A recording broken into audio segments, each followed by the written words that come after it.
अंतरिक्ष में करीब 8 महीने बिताने के बाद एस्ट्रोनॉट सुनीता विलियम्सन और उनके साथी बुच विल्मोर की वापसी की तारीख मुकर्रर हो गई।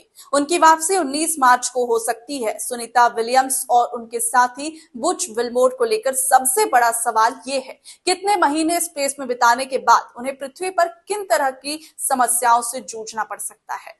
बता दें कि उनमें कई तरह की शारीरिक बदलाव होंगे, जिसमें हाइट का बढ़ना एक कॉमन बात है।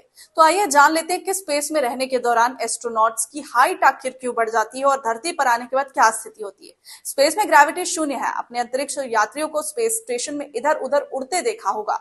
इसका कारण वहां ग्रेविटी का ना होना है। ग्रेविटी ना होने के कारण इसका असर अंतरिक्ष यात्रियों पर पड़ सकता है और उनकी हड्डियां दबाव ना पड़ने की वजह से लूज हो जाती है। ऐसे में जब कोई अंतरिक्ष यात्री स्पेस में ज्यादा समय बिता लेता है तो उसकी रीढ़ की हड्डी लूज हो जाती है, यानी फैल जाती है, और इससे अंतरिक्ष यात्रियों की हाइट 2 से 3 इंच तक बढ़ जाती है।